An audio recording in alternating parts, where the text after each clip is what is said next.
வணக்கம் நண்பர்களே. இந்துக்கள் விழித்திரு நண்பர்கள் வணக்கம். இந்த பப்ளிஷ் பக்கம் சப்ஸ்கிரைப் பண்ணுங்க, ஃப்ரெண்ட்ஸ் ஷேர் பண்ணுங்கள். சப்போர்ட் பண்ணுச்சுன்னா super thanks. Join button to support ஒரு அண்ணாமலை சேனல். நன்றி. இப்போ இந்த திமுகவில் பார்த்தீங்களா, எப்போ ஒரு ஃபெயிலியர் ஆகிறாங்களோ, இப்போ மழை வடிகாலில் போக டெல்லி போய் பார்க்க போயிட்டு அப்படி மக்கள் பாரதி வாக்குறுதி நிறைவேற்றலை. மாதிரி அண்ணாமலை என்ன சொல்கிறார், 295 வாக்குறுதி கொடுத்தோம், அதுவும் ரிஸ்க்கான வாக்குறுதியெல்லாம் நிறைவேற்றிருக்கோம். 510ங்கிறா 20வது நிறைவேற்றினா சொல்லுங்கள், அரசியல் விட்டே போகிறேங்கிறார். இப்போ என்ன ஆகி போச்சுன்னா, மூத்த நிர்வாகியெல்லாம் ரொம்ப ஆபாசமாக என்னென்னமோ பேச ஆரம்பிச்சிட்டாங்க இஷ்டத்துக்கு, வாய்க்கு வந்ததெல்லாம். ஏன்னா இப்போ கருத்து கணிப்பு சொல்கிறான், வருவாங்கன்றான். அது எப்படின்றது தெரில. நார்த் இந்தியா எப்படி கருத்து கணிப்பு பண்ணான்றது தெரியல. கூட்டணி இன்டாக்டாக இருக்குது, ஆனால் மக்கள் விரோதமாக இருக்கேன். அப்போ அவர் சொல்லிகிட்டே தான் இருக்கார், நீங்கள் பிரேஜெல்லாம் பஜ்ஜி போண்டா சாப்பிட்றவனுக்கெல்லாம் ஓட்டு போடாதீங்க கண்ணை மூடிட்டுங்கிறாரு. இது திருப்பி இவனுக்கு எப்படி போய் விழுக போகிறான்னு மக்கள்ன்றது தெரியல.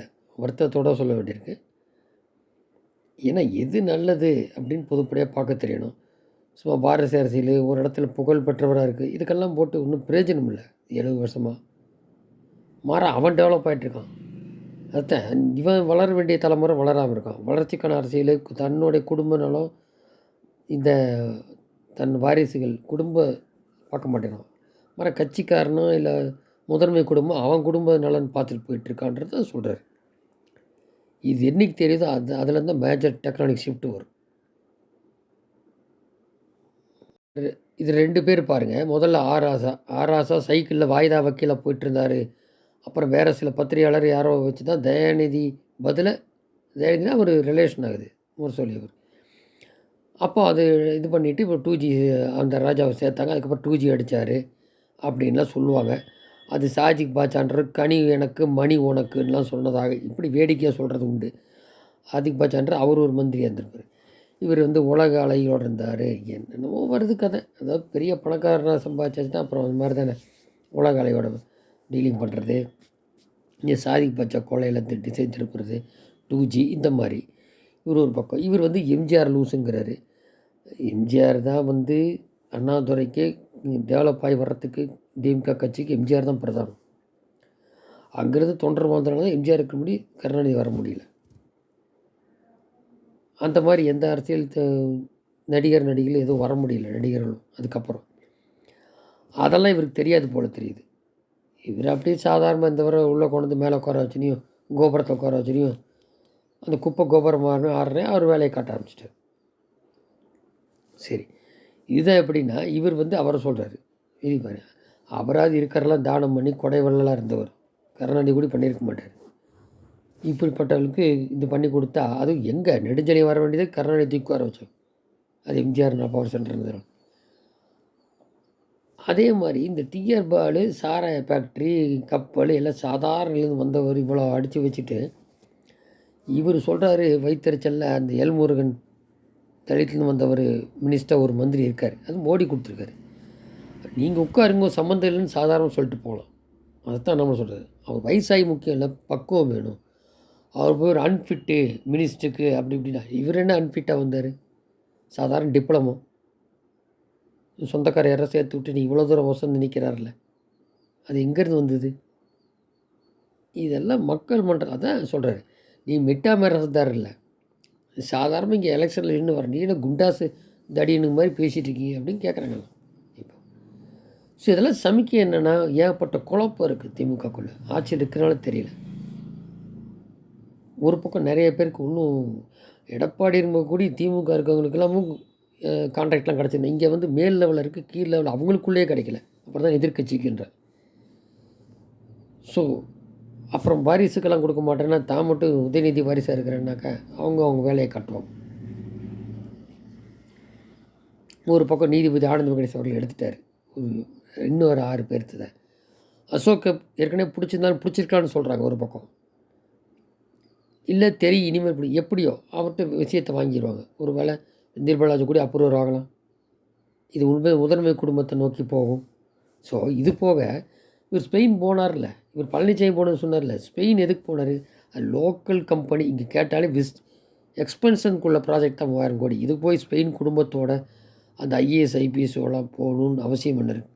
நாடு இருக்க நிலமையில் வெள்ளை அறிக்கை கொடுக்கணும்னு கேட்குற பழனிசாமி. அண்ணாமலை தான் சொல்லியிருக்காரு. எதுக்கு ஸ்பெயின் போனார்? நான் சொல்கிறேன்ட்டார். அவர் உடனே சொன்னாலும் சொல்லிடுவார். ஏன்னா சென்ட்ரல் கவர்மெண்ட்டு சொல்லாமல் போயிருக்க முடியாது. எங்கே போனாலும் கண்டுபிடிச்சிருவாங்க. அமைப்பு மூலியமா. அப்போ அது வெளியில் வந்துடும். ஸோ வந்துட்டு இத்தனையும் செலவழிச்சது 3000 கோடி. அது இங்கேயே வர வச்சு வாங்கலாமே. ஈரோடு, சென்னையில் இருக்க கம்பெனிங்கிறாங்க. இதுக்கு 3000 கோடி பேருக்கு. அப்போ வேறு ஏதோ மெடிக்கலோ இல்லை வேறு ஏதோ இந்த கொள்ளையடித்த பணத்தை போடுறதுக்கோ, இல்லை எலெக்ஷனுக்கு எல்லாம் முடக்கிறாங்களே ஈடிலன்னு சொல்லி யார் ஒன்றுமே இங்கே வாங்கிறதுக்கோ, இது மாதிரி பல காரணம் இருக்கும் அப்படிங்கிறாங்க. இது யாரும் சொல்ல போகிறதில்ல. ஆச்சுங்களா? இந்த மாதிரி இருக்குது நிலமை. மழையில் வந்து மக்கள் கஷ்டப்பட்டுட்டு இருக்கும்போது ஸ்பெயின் கூட்டணிக்கு போனவர் இப்போ 8.5 லட்சம் கோடி கடனாகி போச்சு. இந்த சில லட்சங்கள் எவ்வளோ ஆயிருக்கலாம் அங்கே தங்குறதுக்கு எல்லாத்துக்கும். இந்த கவர்மெண்ட் செலவு ஆயிருக்கும். அப்போ வெளிப்படைத்தன்மை மரபடி வேணும் அரசாங்கத்தில் இருக்கும்போது. எங்கேயோ என்னமோ சொல்லிட்டு போகிறீங்க, ஒன்றும் வரல 3000 கோடி அது இங்கேயே வாங்கலாம் எக்ஸ்பென்ஷனு. நாடே சிரிக்குது. அன்ஃபிட் முதல்வர் ரிசைன் பண்ணுங்கன்றாங்க. டிஆர் பாலு அவரை சொல்கிறாரு முருகனை. உங்கள்கிட்டயே இருக்குது. அவர் எதுவும் இது பார்க்காம படிக்க மாட்டார். இவர் வந்து மோடியை வந்து சொல்கிறதுக்கு உங்களுக்கு தகுதி இல்லை அப்படின்னு அண்ணாமலை சொல்லிட்டாரு. இப்போ கருணாநிதி மேபரெலாம் எங்கே இருக்குது இந்த பிஜேபின்னு கேட்டாப்படி.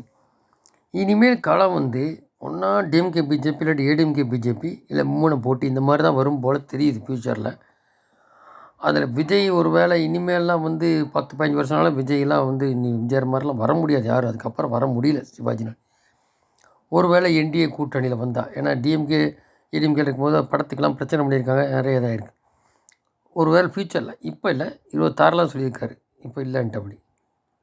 அந்த மாதிரி வரும்போது உங்களுக்கு அது தெரியும். அதுக்கு முன்னாடி இப்போ 21% இது இருக்குது, சீட்டு ஒன்று தான் வரும் அப்படின்ட்டு சொல்கிறாங்க. அப்போ அந்த மாதிரி இதாகும்போது இப்போ பார்த்தீங்கன்னாக்க ஆந்திராவில் அது எல்லா இதுக்கும் சப்போர்ட் பண்ண ரெட்டி ஆளுங்கட்சி சீஃப் மினிஸ்டர் இருக்கார். எதிராக உள்ள நாயுடு அவருமே வந்து வரேங்கிறாரு. அவர் அகாலிதள் நிதிஷ்குமார் வந்துட்டு அப்படி இங்கேயே. இப்போ சிவசேனா அந்த பிரேக் பழைய சிவசேனா உத்தவ் தாக்கரேயே மோடி பயங்கர உயரத்தில் இருக்கான்னு அவர் வேறு சொல்ல ஆரம்பிச்சிட்டாரு. இந்தி கூட்டணி சர்வம் முடிஞ்சு போச்சு ஆச்சுங்களா. இப்போ இவர் கைதாகிறதுக்கு நடவடிக்கை பயந்துட்டு போய் எங்களுக்கு ஒன்றும் பைசாலாம் தரல அப்படின்ட்டு கேரளா முதல்வரோட உட்காந்து ஜந்தர் மந்தர் டெல்லியில் உட்கார்றாரு கெஜ்ரிவால். அவர் எப்படியே தப்பிக்க பார்க்குறாரு. அவர் சம்மன் கொடுத்தாச்சு, கோர்ட்டும் சொல்லியாச்சு, அவர் இன்றைக்கும் தெரில. அதே அந்த வகையில் இப்போ எலெக்ஷனுக்கு அப்புறம் ஒரு வேளை இன்னும் எலெக்ஷன் டேட் அறிவிச்சுன்னா அப்புறமா ஒரு மீதம் இருக்கிற இந்த 10 பேர் திமுக மந்திரியை எம்பி எம்எல்ஏ கோபாலபுரம் நோக்கி இப்போ ஒரு 4 பேர்த்துக்கு நீதிபதி ஆனந்த வெங்கடேசன் கையில் எடுத்திருக்காரு. இதுக்கப்புறமா அவர் தான் சொல்லிட்டார் மோடியை, ஊழல் குடும்ப ஆட்சி ஒழிச்சே தீர்வேன், இப்போ கோர்ட்டு முன்னாடி நிறுத்திடுவேன் அப்படின்ட்டாரு. அது இருக்குது. பிரதானமாக உள்ள கோபாலபுரத்தை அப்புறம் வந்தாருன்னா ஒரே ஷாட்டில் அடிச்சிருவாங்க. இப்போ அதிமுக நிலைமை தான் அதுக்கு ஆகும், திமுகவுக்கும் அது உறுதி.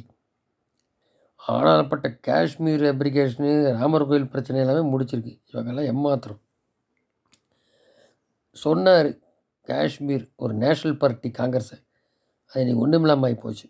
ஏதோ திமுக ஆக்சிஜனால் வண்டி ஓடிட்டுருக்கு, 8 சீட்டு 7 சீட்டு, அது கூட இந்த தடவை கிடைக்குமான்னு தெரில. கொடுக்காட்டி ஏடிஎம்கே ஃப்ரீயாக இருக்குது. அது என்னன்றது இன்னும் போக தெரியும். இன்னொரு 10 நாளில் இந்த மாதிரி ஒரு களம் போயிட்டுருக்கு. இதில் பாமகவும் தேமுதிகவும் பிஜேபி வந்தால் அவங்களுக்கு லாபம். ஏன்னா வட்ட வலிச்சோ மோடி தான் வருவான்னு தெரியும். வந்தால் ஒரு எம்ஓஎஸாவது கிடைக்கும். இது கடையில் என்னமோ 500 கோடி கேட்குறேன். ஏற்கனவே தோட்டந்தோறும் காசு போன இருக்கிறாலே 500 கோடி பேரம் பேசுகிறது தான் இந்த பாமகவோட முதல் வேலையாக இருக்குது. அது பிஜேபிட்ட அதெல்லாம் கிடைக்காது. இது ஒரு பக்கம். பாமக விஜயகாந்த் தவறி போயிட்டார், ரைட்டு.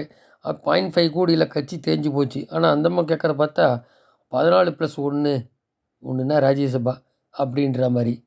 என்ன இது 2 எம்பி தான் தர முடியுங்கிறாங்க பிஜேபியிலேயே. இப்படிலாம் கொடுக்குறதுக்கு யாரும் இல்லை.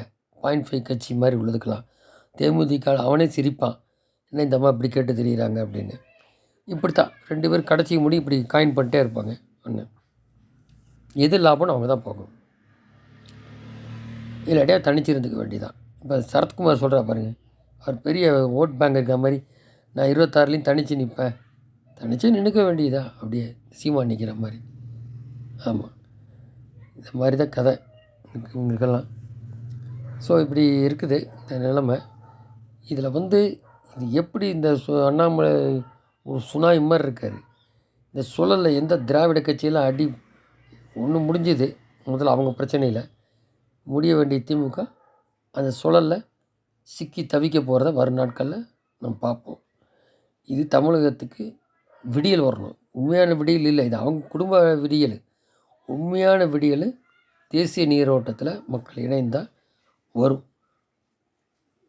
அதை பார்த்தா தெரிஞ்சுக்கணும், படித்து பார்த்து தெரிஞ்சுக்கணும். போக போக தெரியும், நம்புவோம், பார்ப்போம். நன்றி ஜெயந்தி.